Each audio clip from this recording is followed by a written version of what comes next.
Welcome to Savor the Story podcast, where books and snacks are life. I'm Nicole. That's Vanessa. Hello. Hi. I think you did it right that time with the pointing. I'm learning. Hey, we gave you till episode 100, so I think you're doing pretty good. Mm-hmm. Now that I've gotten it, I don't ever have to do it again. It was just a one-time thing. I just had to do it right one time. Okay, great. Welcome to October. Welcome.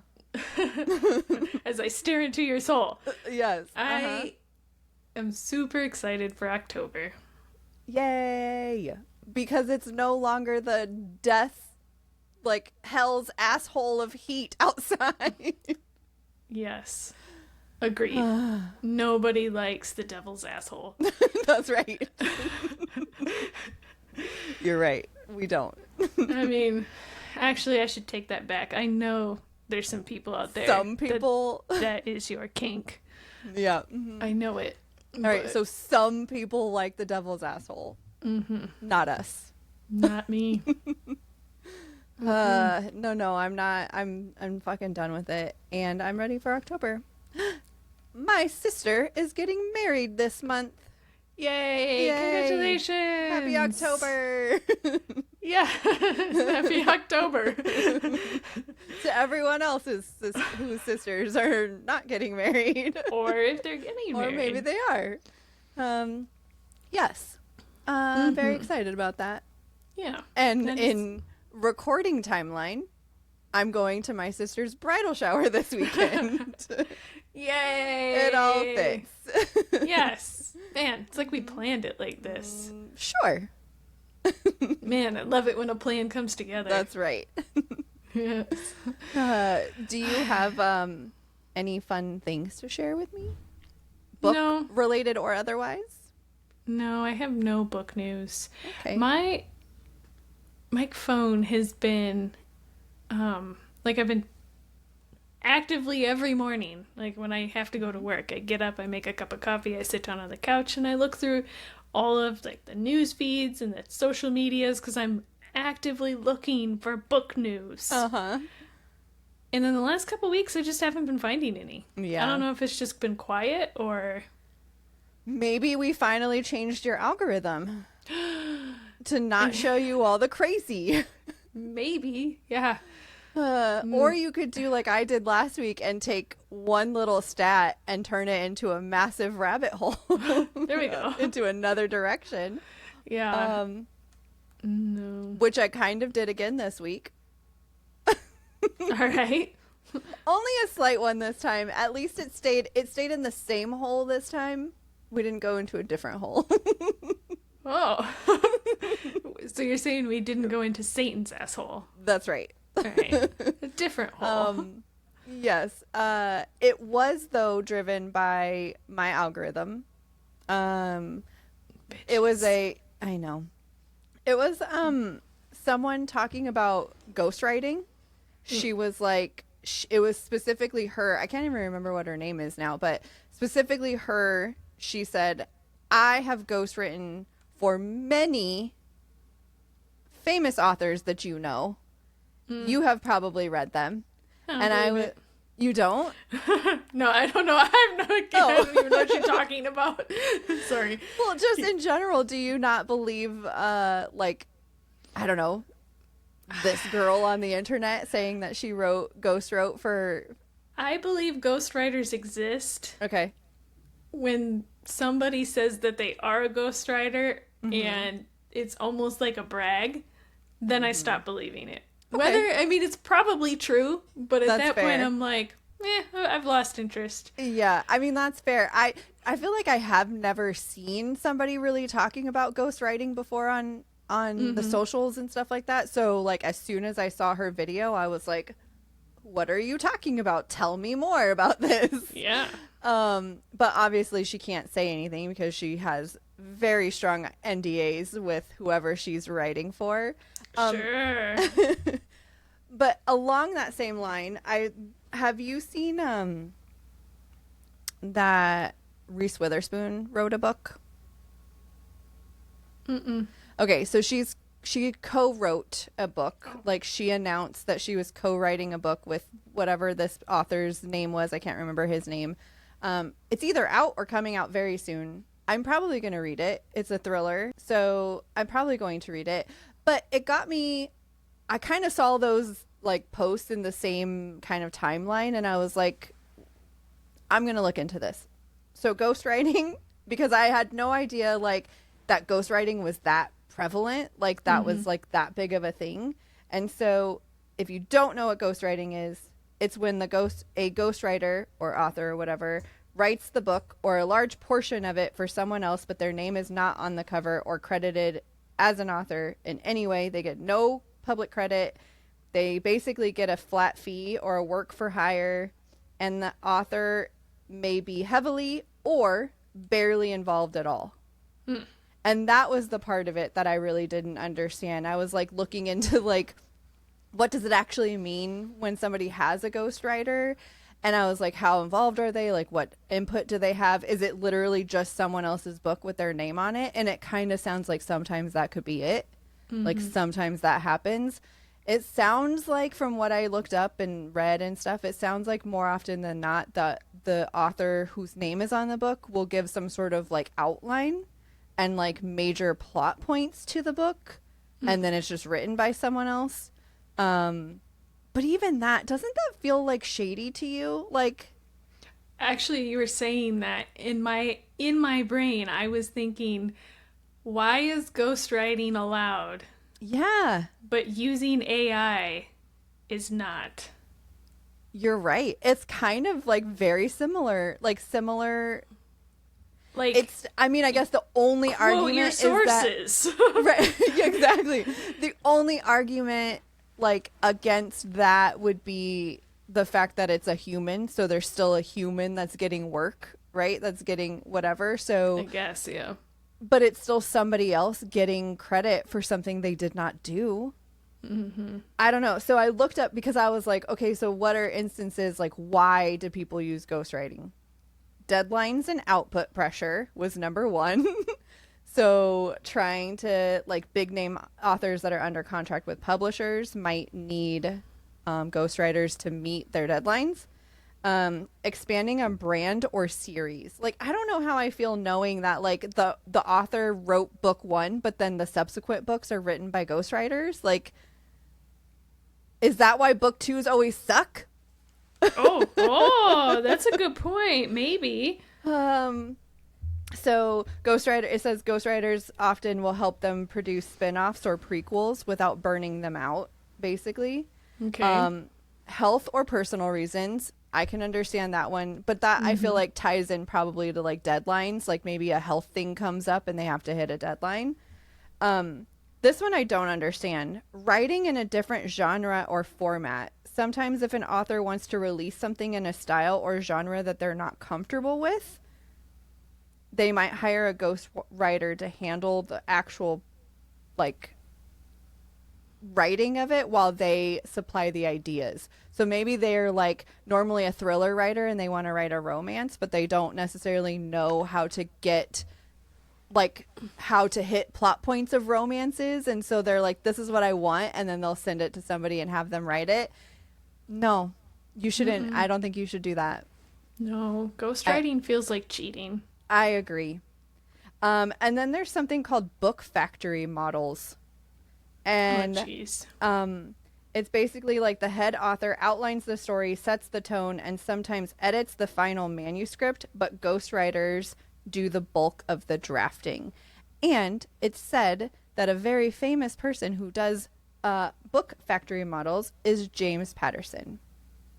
I think you can actually see a lot of times you'll find books that say like author's name with James Patterson or something like that. I see that all the time, specifically with his name. And it basically was saying that a lot of those times it would be like his outline or his idea, but somebody else wrote it. And then they just write with James Patterson on it. And his name is so big that like the publisher is like, just spit him out. So yeah, I don't know how I feel about this. Yeah, not a fan. It's not, I guess, it's not something that I've ever put too much like brain power behind. I hadn't either. But yeah, I I do not like. I think the only one that I'm gonna give some. Oh, there was another one for like celebrity memoirs. Like a lot of times a celebrity be like, I wrote a book, and it's actually like a ghostwriter who just interviewed them and put it into. That one I'm gonna be like, okay, because most of the time I'm pretty sure some of those actors and celebrities and stuff cannot put a coherent thought like throughout to make like a book coherent. Yeah, I don't want to read trash. No, that one I'll be like, okay, yes, a celebrity memoir can be a ghostwritten. But all the other ones, I feel like I'm not on board with it. No. But how would we even ever know? I know. Yeah. Well, see, yeah, that makes... I don't think you should be able to claim it if you didn't do the work. No. I know I used this in our... I think we talked a couple, I don't even know how episodes now, maybe 10 episodes ago, where we were talking about AI and using it. And I think I said something along the lines of is, if I am taking a college class and I have to show my work or quote my source for... It's the same for books. Like, you shouldn't be able to... And by all means, if there's people out there that disagree with this, or we have an author listening, you know, feel free to shoot me a note and tell me how I'm wrong. Right, but, like, exactly. Yeah, it's hard for me to get behind something like that. Right, especially for those, like, bigger ones, because a lot of times it is the bigger name, right? Because the publisher wants to put the big name on the book that's going to get all the sales. So I just think of a ghostwriter who was handed a flat fee of, let's say, $15,000 to write this book, and then it goes and sells 1 million copies. Like, that author literally just sat in their fucking pool and like lounged and sunbathed while somebody else did all the writing and work, and then now they're getting paid for it. Or if it's like the Dead Romantics, they were a ghost, so they don't get that money anyway. They don't get that money. You're right. But yeah, I just feel like it's I don't know, it feels very shady. And yeah, I will also admit, I know, like, not to harp on this, I don't understand very well, you know, the whole, like, industry, right? The ins and outs of the industry. Right. And I know you read off some reasons. There might be other reasons that I'm not aware of, right? Yeah. But as somebody on the outside who is using the few dollars that I have... Right. To purchase a book with your name on it. Right, because I've liked your work in the past and it's not your book. Yeah. Yeah, I feel I don't know. And like I said, you'll never know. You'll never know that it's that it's been done. I guess what you don't know doesn't hurt you. But yeah. But I still feel like I'm being duped. Yeah, that's the worst part. Like, you're tricking me? You dare trick me? I'm never buying a book again. That's it. All books from now on get 1 star until you guys come forward. That's right. All NDAs must be broken right now. You know how much influence I have? Just every review on Goodreads is just like 1 star because I don't know if this was ghostwritten or not. Every book gets -1 star. That's right. Until you tell me if it was ghostwritten. Confirm or deny right now. Oh, but yeah, that was my rabbit hole this week. And it was all because of a random ghostwriter on Instagram who says that she's written for a lot of them. And now I want to know them all. I kind of feel the same way about pen names, that I feel like I really want to know, like, don't give me a pen name, especially when you've already put books out in your real name. Like, I want to know what I'm getting. Yeah. Don't lie to me. I can understand pen names back in, like, the day when, like, women weren't allowed to write books, or news articles or whatever, so they had to use men's names to like get their shit like read or written. Yeah. Fine. Yeah. That's a legitimate reason. Right. But like you're saying, like, why are you not just writing under your own name? Yeah. So I do feel like, so in some cases I've seen, especially like dark romance authors, like they don't want people to know, like in their real lives, know that that's the kind of shit they're writing. And Pussies. so, yeah, like I feel like if you came out from the gate, like your very first book you ever written was a pen name, then I don't feel duped later when you write another book and it's by, you know, it's all the same or whatever. But I do feel like somebody who came out and maybe got like bad press for a book, or like people didn't like it and they're like, I hate this writing, and then they come out with a different name, like, oh, so they can get out of that stigma. Yeah. Okay. yeah, I can see that. I don't know, I just feel like, again, I'm talking from my little bubble, like our little bubbles of not knowing and not being in the, like, in that world, really. And I actually don't think I know, like, not really, like, you know, I don't actually know an author, right? Like, you meet him at you know, like at book events and like stuff like that, or, you know, like, that doesn't count. What I'm saying is I've never sat down and had a conversation with an author. You're not friends with an author. Right. Yes. Or just enough where they're like, all right, sit down and shut up. Now listen to me tell you why this is a thing. You're like, okay. Oh, okay. One day we are going to have a special episode and we are going to bring an author in and we're just going to interview them about all of the author things. Yes. Let's do that. We've been working on this for a very long time. It's coming up soon. One day. One day. It'll be a surprise for everybody. That's right. Even us. I do feel like that'd be cool. Like, if just like give me all the ins and outs of publishing and writing and like all the things. Yeah, I feel I need to write all this down. Like, if we ever had an author on, like, these are all the questions that I want to know. We need an author interview and we need a narrator interview. Oh, that'd be sweet. Yes. Yes, because we have all the questions about how you get hired and stuff in there too. I would want to be a narrator, but I know that I would be a terrible narrator. So bad. Yes. Do you remember that one episode when you were talking about how you were listening to that book and you're like, I don't know what it was, but I could tell that motherfucker was smiling. Yes. That's how you. They'd be like, what is she doing? I'd be like, what the fuck? Why is she always so angry? Like, I could tell she's pissed that she's reading this. Yeah, I would be terrible at voices. You would just get the same voice all the way through. Yeah, so that's like, why does every character sound the same? Right. Well, that's what you get. Top of the morning to ya. Great. No accents for Nicole. No voices. Nope. Oh, okay. We're going to add this to like our manifest list, that one day we're going to have bonus episodes with interviews with authors and narrators, specifically about their jobs and stuff, and then also like promoting things. But let's manifest that right now. Everyone manifest it. Thank you. Close your eyes.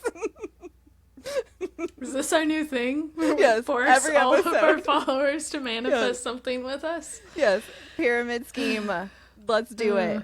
One up. Level up. Yes. Thank you. All right. What do you have for a snack this week? So I don't want to tell you. Oh no. Is it because it's bananas? No. Okay. It's pizza. Okay. My son, like I said last week, is here for a visit, and I knew I was going to come home and I was going to be recording with you, and I was like, I don't want to cook, I don't want to do, but I know my son loves pizza. Who doesn't, right? So I stopped at a place called, I don't know if there's more of them outside Michigan or it's a Michigan chain. Okay. It's called Crispelli's. I've never heard of it. Okay. Well, they make some bomb-ass pizza. Okay. And there's probably 5 or 6 locations in, like, the Detroit area. Okay. And so on the way home from work, I stopped and got some. And it's still delicious, just like it was every other time. Mm-hmm. Their pizza is so tasty. It's that shit where they actually, like, put it in the wood fire ovens. Uh-huh. Oh, it's so good. But I don't want to tell you what the toppings were. Okay, I was going to say, why don't you want to tell me this? Because I don't know if you would like the toppings, and it would break my heart if you were like, bleh! Well, just get ready for that. Okay, fine.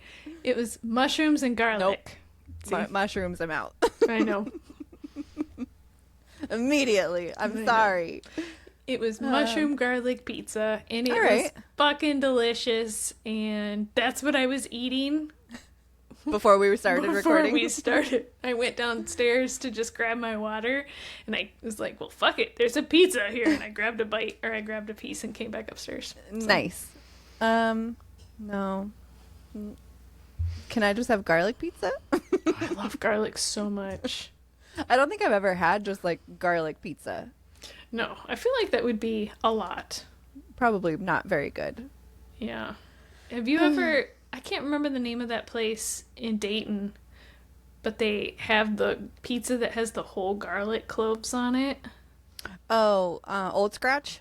Yes. Mm-hmm. Fuck yeah, that's good. Yes, Old Scratch is really good. Like, I would be willing to change my snack this week to just pizza with garlic on it. Okay, great. Any type. All right. If you have never put garlic on your pizza, you need to go now. All right. Whatever you're making for dinner, just stop. Go get pizza. Yes, with garlic. Permission. Permission granted. Now go. Go. Just so dismissive. Like, huh? Be gone. Great. All right. So all pizza with garlic is your snack this week. Mm-hmm. Okay. I accept. I'm going to send you a picture of what my snack is this week. Okay. Because I'm going to put a picture here, but I want you to see when I send this. I did not eat this, but I saw it in the grocery store and I was like, what the fuck is that? And I'm going to use it as my snack. It is Cinnamon Toast Crunch bacon.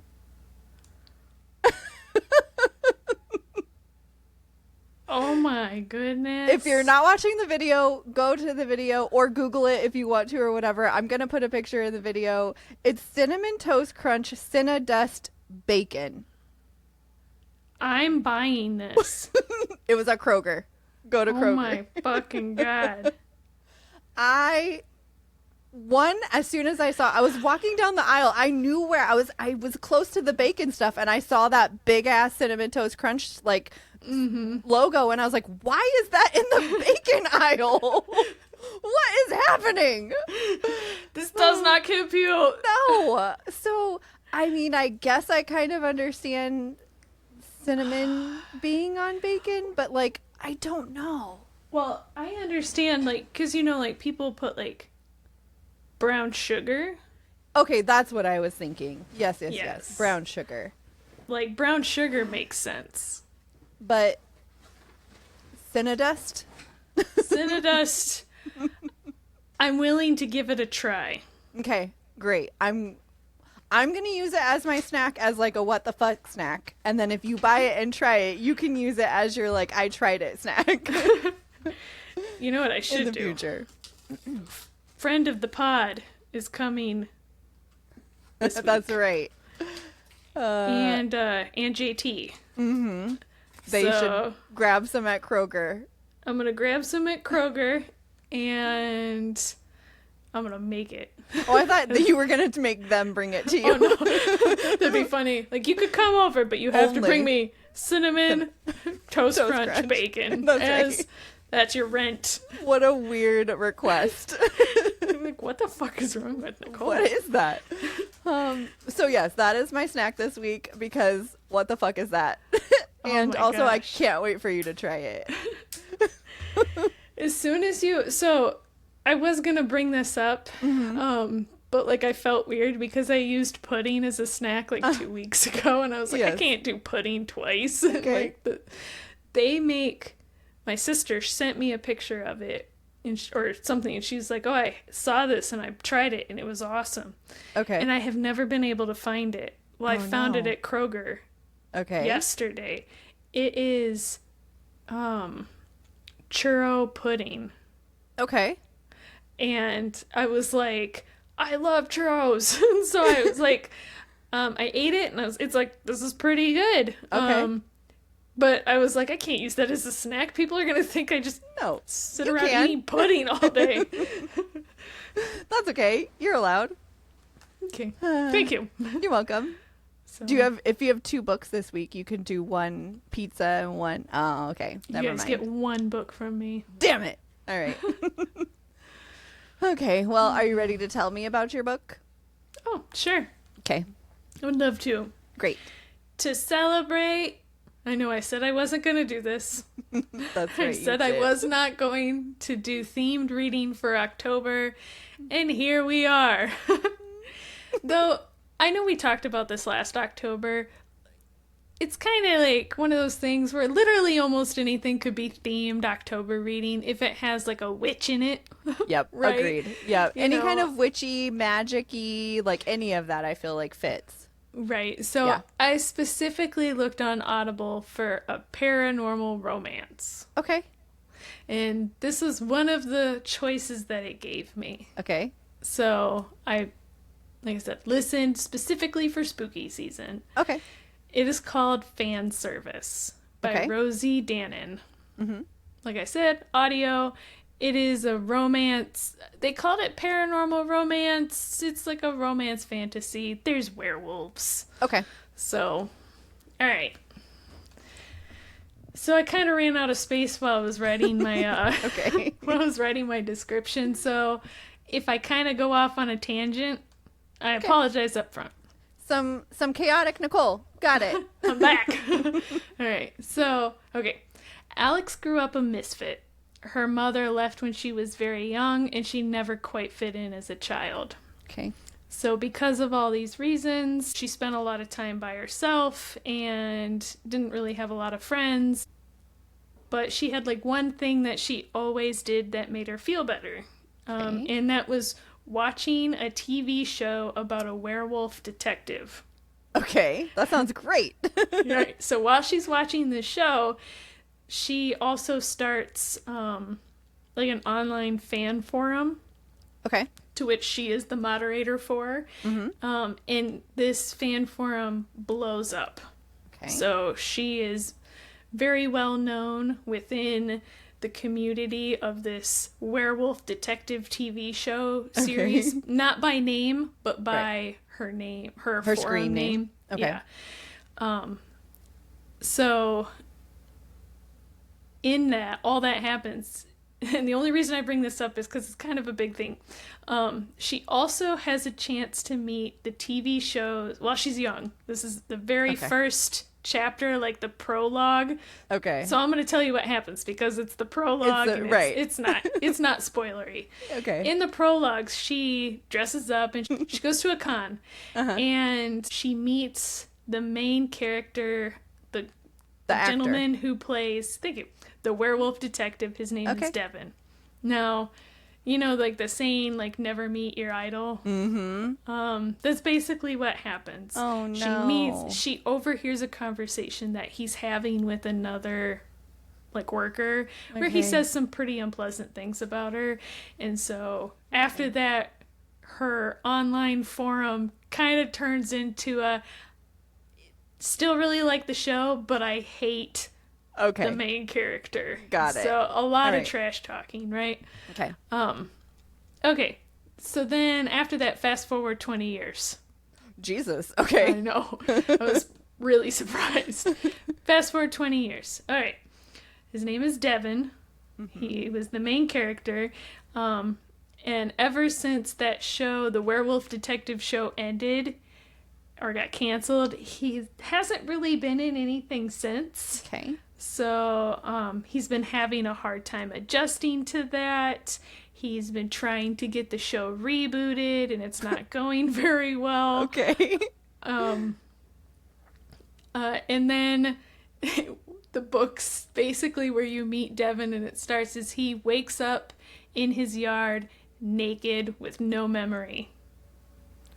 Great. Yes. So thinking he just had like a really rager of a party last night.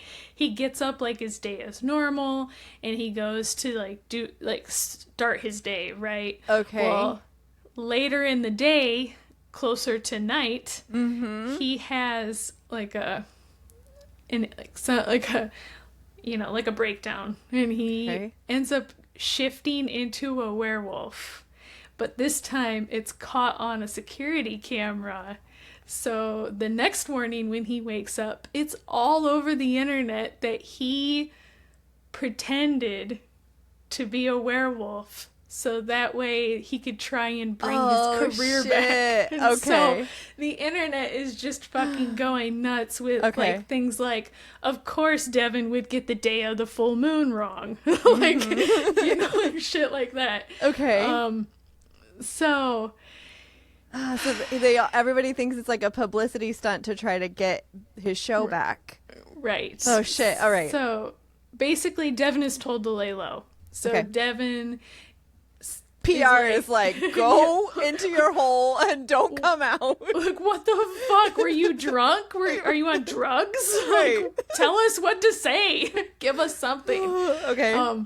Anyway, so he is deep into the what the fuck is going on with me rabbit hole, where he finds this forum that, you know, Alex has since stopped really moderating because like the show's been over for a long time. Yeah. But he like goes down into like, you know, reading everything. Okay. He's trying to, and he's like, you know what?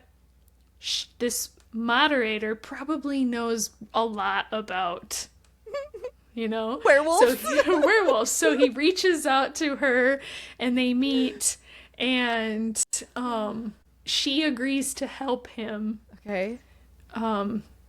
Figure out how to turn back into a human or not be a werewolf anymore. And then it just kind of turns into, now she's just trying to help him with damage control, like trying to keep him in a frame of mind where he does not shift. Right. And so that just gets them into, you know, a whole bunch of scrapes, or, you know, like they have all these trials, and it's just like a whole lot of sexual tension. And who really knows what a werewolf dick looks like?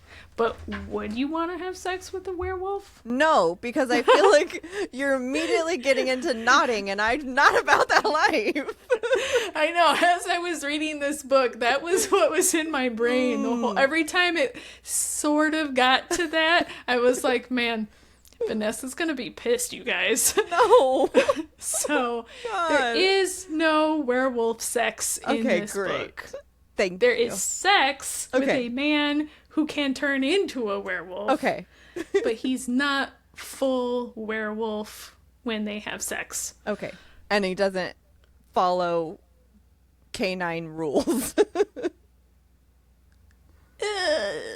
I mean, so kind of, I think last week you were talking about a book where they were like, all they brought up was like scents, like how they smell and like stuff like that. There's like a lot of that. Like he's very into like how she smells specifically, and like I mean, that's fine. I think I'm okay with that. Like it's it's just the canine aspect of the sex part. Right. Yes. So there is no canine sex in this book. Great. Yes. But like I said, there is sex in this book. It is. It's not. It's open door. And I'm trying to think. I don't really remember any of the sex scenes being like he was even like he was turning into a werewolf or anything like that. You know what I mean? So. Oh my gosh. He just. It's like. I think they even brought it up. It's like Michael J. Fox. Yes. Like when he was still a person, like he had Wolf. like the Teen Wolf strength, and he had like super speed and stuff like that. But like, you know, he's not like covered in fur. And, like all that other stuff. All right. That's funny. So there is some Teen Wolf parallels, though. Okay. Like, as I was reading it, I was like, did you do this on purpose? Right. Like, that's the only thing that I can think is you did this on purpose. Yeah. Not a fan. Okay.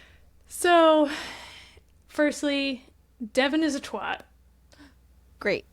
Yes. I mean, I feel like you kind of got that vibe from the prologue, even. Just, like, immediately he was a dick. Right. Okay. Yeah. He's, like, a surfer bro, famous movie star, you know, that kind of attitude and vibe. He's also a fuckboy. Okay. So, like, but then, like, she tried to soften him by giving him, like, a backstory. Okay. That was, like, you know, like, sad. And so you're kind of like, oh, can I overlook him being like this? There was... I say he's a twat and he's all these bad things, but there was like 2 or 3 times where some of the shit he said, I was like, ha! You were on his side. Like, you fucking got me. Alex, on the other hand, she isn't terrible. She it took me a minute to warm up to her, and I think that was the point of how she was written, because she was like one of those like tough exteriors, but inside she's made of like nougat. Okay. And she just wants to be held. Okay. But yeah, Devin was just, at times he was just way too much. Okay. But like I said, but sometimes I was just like, haha. He got you. You got me good, motherfucker. I guess another thing that I have problems with is one of the reasons that he bothers me is because in this book he's like 42 years old. Okay. But like I said, he acts like he's still like a child star. Uh-huh. Completely oblivious to like social norms.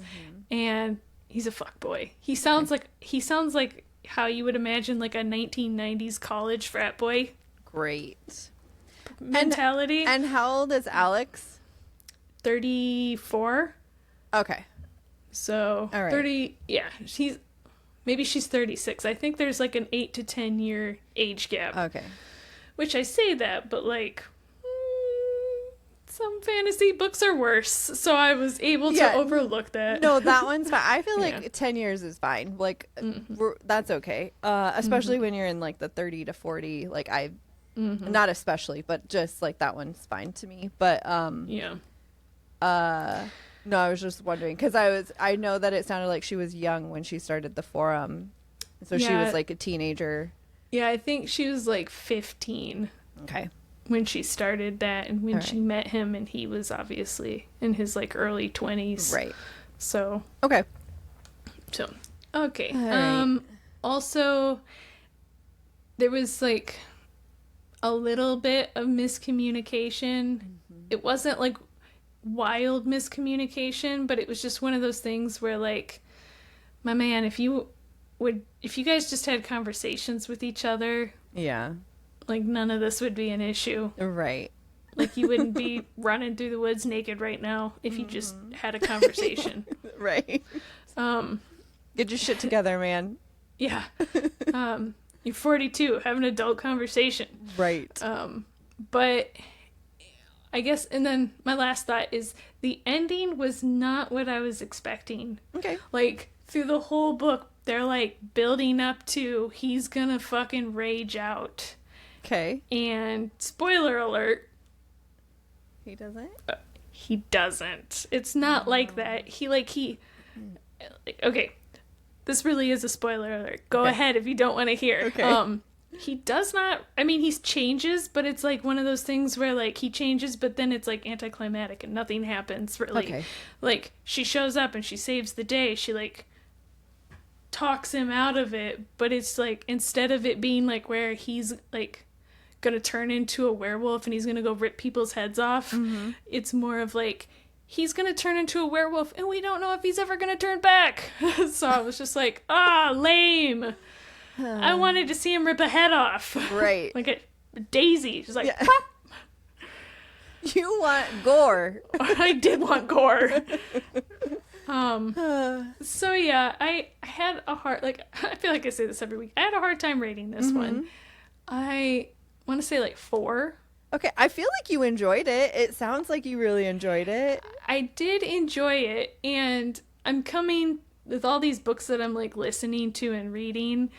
I finished this one really fast. Okay. Which tells me I probably enjoyed it, because there are some books out there. I was in it. Yeah. Even though like some of the stuff the main characters were doing, I was just like, ugh. Right. But I was invested. Yeah. In the werewolf. Right. So, yeah, it was just, like I said, just like a funny little rom-com but adorable. Yeah, adorable. No head popping, but dang it. Whatever. 4 pizzas. 4 pizzas. Giant garlic pizzas. When I smell it coming out of your pores. Great. Okay. Are you ready? Yes. I have 3. Okay. But it's very short. Okay. I don't have a lot to say. Okay. So I listened to, I don't even know what this, I think it's called the Dispatcher series, by John Scalzi. They are sci-fi, noir, thriller, mystery novellas. And so they're very short. I listened to all 3 of them. They're all like 2 hours and 40 minutes, 3 hours and 30 minutes, 3 hours and 45 minutes. So very so like short. All 3 is like one book. Yeah, exactly. Okay. And I don't know if there's going to be more or not. It sounded like there might be, but the first book came out in 2016, the second in 2020, and the third in 2022. So like there's long stretches between them and like all that. So there might be more, there might not. I don't know. I feel like they're all just kind of like little stories and all building in the same world. Book 1 is called The Dispatcher. The second book is called The Dispatcher Murder by Other Means. And the third book is called The Dispatcher Travel by Bullet. I'm going to start by telling you these are narrated by Zachary Quinto. And if you want to if you want to read these, you should absolutely read these. I mean, listen to them. Sorry, you should listen to them. Like the narrator sucks. No. Zachary Quinto did great. Okay. Trigger. There's lots of death. Lots of death talk. Yes, I feel like that tracks. Okay. So we are in a world where something weird and odd has happened about 10 years ago, and no one knows why or how this happened, but people began coming back after being murdered. So if you killed yourself or died of natural causes, you die, you're gone. But if you're murdered, 99 times out of 100, the murdered person shows up at their home naked but alive, and their body is in a state that was approximately a couple of hours before the murder. So, like, if you fell and every bone in your body was broken or whatever, and that's how you died, like, when you wake up, it's going to be a couple hours before that, so none of that ever happened to your body. Okay, so due to this phenomenon, they created a new job called a dispatcher, and those people are licensed to quote-unquote dispatch, aka murder, someone on the brink of death to give them a second chance at life. So, like, if... That is not where I thought you were going with it. I Really? thought you were going to tell me they were going to go back and re-murder them. And I was like, why? No. Murder them until that one time out of 100 they don't come back? No. So if they're on the brink of death, like a natural death or something like that, they could be murdered, and they will 99 times out of 100 come back. So mostly they're hired by hospitals to be present in high-risk surgeries and in ERs. So for legal and insurance purposes. So basically they're present there in the room until something goes wrong. If the surgeon is about to lose the patient on the table, the dispatcher would come over and murder them. Chop their head off. Highlander. No, it's much less crazy than that. Basically, they inject them with something that stops everything. But the reason why they have the dispatcher there to do it instead of just like the doctor doing it or whatever is because insurance and legal purposes and stuff. So the dispatcher is covered under insurance, so that if that person is the 1 out of 100 and they die, that person is not in trouble for murder. Basically, like because there's still murder laws. Okay, so mostly hired by hospitals. However, when a fellow dispatcher goes missing, so this is in book 1, a fellow dispatcher goes missing, our dispatcher Tony helps investigate, and they uncover the shady side of dispatching. So all 3 books kind of follow. The first book specifically follows this missing person, and he kind of helps the police like find him or whatever. And then the other 2 books kind of just follow along like the shady side of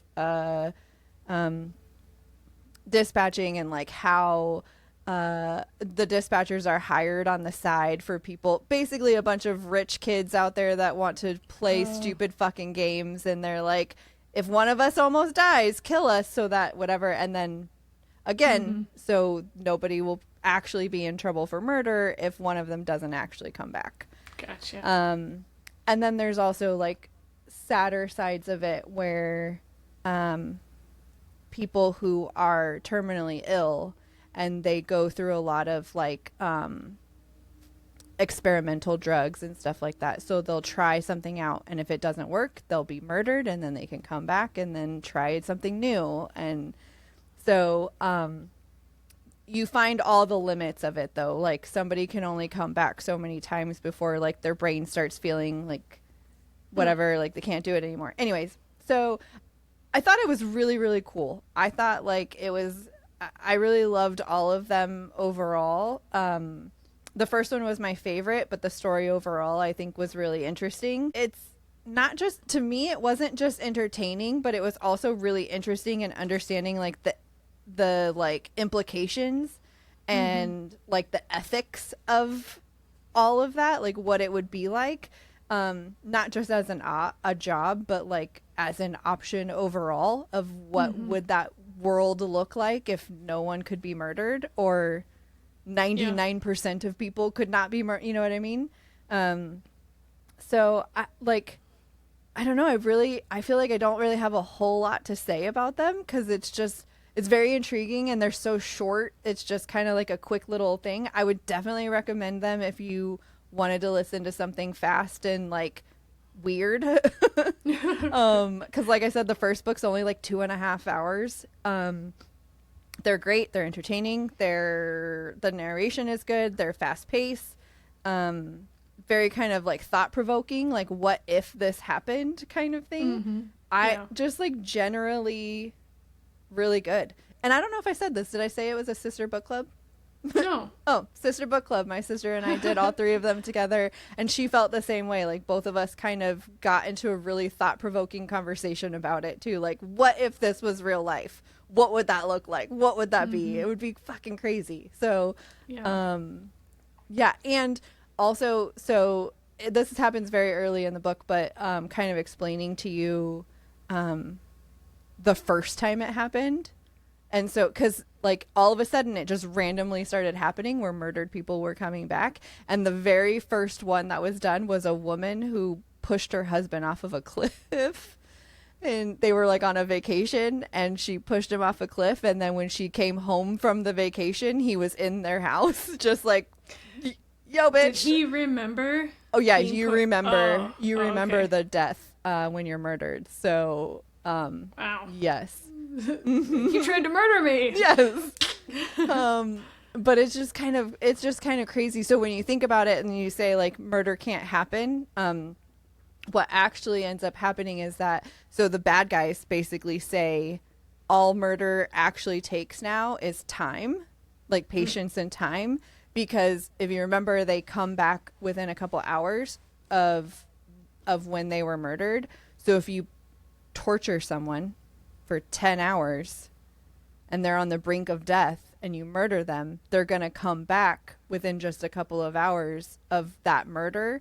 So they're still in a state that was like, so basically it was like saying, if you have some sort of like cardiac event or something like that, if you're murdered and you come back, there's still a chance that that would be happening at that moment. So there's like time, whatever. But yeah, so it's just making the bad people even worse, because now they have to torture the people that they want to kill, because they have to get them to a point within a couple of hours of their murder. Gross. It was crazy. So yeah, I recommend them. Do it. I recommend torture. Torture. No. I do not recommend torture. I do not want that. Thank you. All right. Are you ready? Mm-hmm. I picked a big one. Fuck yeah, you did. Oh my goodness. I don't know how you could not pick that one. I've really tried not to. I've had to not do it. Okay. Okay, we're doing It's like half a piece of paper. It is. We're doing Would You Rathers. Okay. Would you rather? What is that word? Oh, sorry. Would you rather read only books with love triangles or with only cliffhangers? Fuck you. You did that one on purpose. No, I googled all of these. Okay, fine. Sure, love triangles or cliffhangers. Pick two of my least favorite things. Me too. Fuck, I guess cliffhangers. What if they're only all book like one? Like you only get one book. I don't care. I hate fucking love triangles. I think I might go with love triangles. I know. I don't have the same feeling about series books that you have, where I have to read them all, regardless of how shitty they are. You're right. Like I would gladly stop at book one.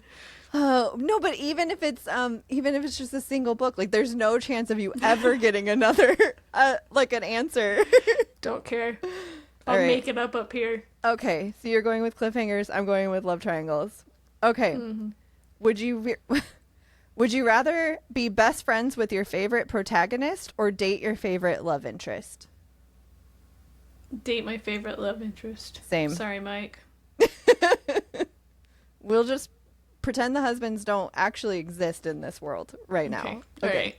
In this would you rather world. Okay. Yes. Yeah, I'm going to go date my favorite love interest too, because I don't even know who my favorite protagonist is. So, all right. Would you rather spoil every book for yourself before reading, or never know the genre, what the book is about, before reading? Oh, so I'd rather spoil. Yeah. Spoil or go in blind? Spoil. I think I'm going in blind. Oh, why? I'm gonna judge every book by its cover. You better be putting that shit like straight on the cover. No. Yep, that's what I'm doing for sure. Because I don't want to be spoiled. I like the not knowing. Don't care. All right. Would you rather live in your favorite fantasy as a side character or in a dystopian as the main character? Oh, a side character. Yeah. I think fantasy too. Was that Remy? Mm-hmm. Somebody's Is Ethan home? Oh. Yeah. Yeah, I think I'm going fantasy too, just because I don't know that I want to live in a dystopian world. And as a side character, I could just be like the comic relief or something. Like I don't really have to go fight anybody or anything. Right. The world is not on my shoulders. Right, and just show up and be like, "Sup, bitches? Use a magic sword. Now I'm gonna go to my house and make cupcakes." That's right. Because it doesn't fucking matter. Nope. No, I'm not the one who is fated to kill the whatever. Yeah. All right. Would you rather have your favorite book turned into a horrible movie or never be adapted at all? Oh, easy. Never be adapted. Never be adapted. Agreed. Mm-hmm. All right. Would you rather read a spicy scene with cringe dialogue or fade to black every time it gets good? I guess cringe dialogue. I think cringe. Just because then you can still like laugh at it. I just feel like fade to black every single time would be like, oh my God. It pisses me off when I read books that have like 3 or 4 like cock blocks before you get to like any kind of like intimacy scene. I couldn't do that. Or you do get to the intimacy scene and it just fades to black every time. Like you don't get any like closure. You're just like, yep, they went into the bedroom. No, I need my smut. All right. All right. So we're taking cringy dialogue.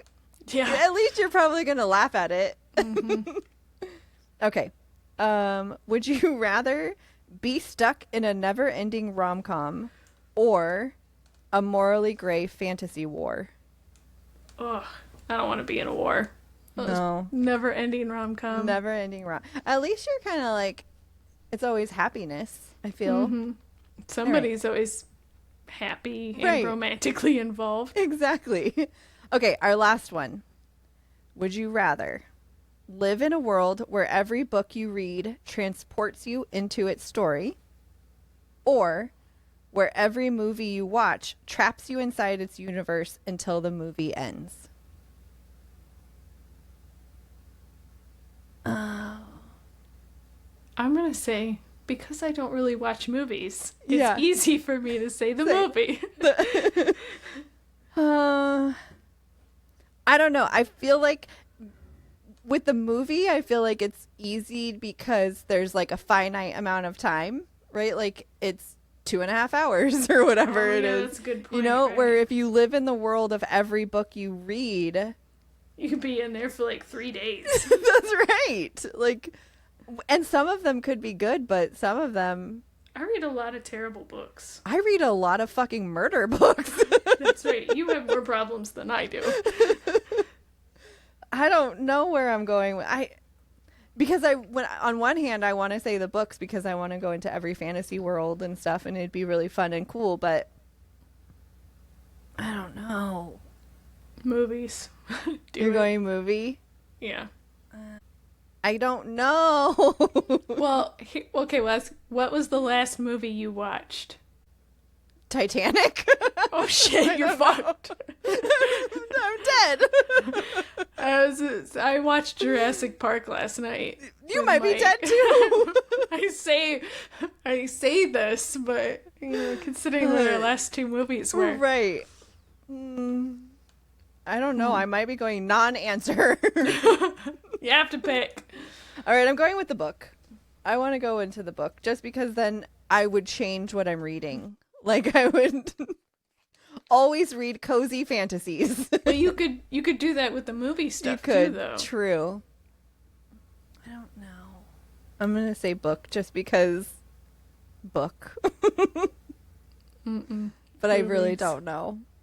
Yeah. Damn it. All right, I'm gonna put all of these out there somewhere, and everyone can go tell us what they would rather. Yeah. For all of them. SavorTheStoryPod.com, Savor the Story Pod everywhere on Insta or on socials. It's all in the description. Click on anything in there. It's all there for you. Maybe I'll try to find a link to the Cinnamon Toast Crunch Bacon, and I'll put that in there too for you. You know, in case you want to try it. Give us all the likes and thumbs ups and comments and all of that. It helps with like spreading, you know, tell your friends. Spread the word. Yeah, tell your friends. Tell everyone. Build our pyramid. And that's it. Okay, bye. Bye. Get out of here.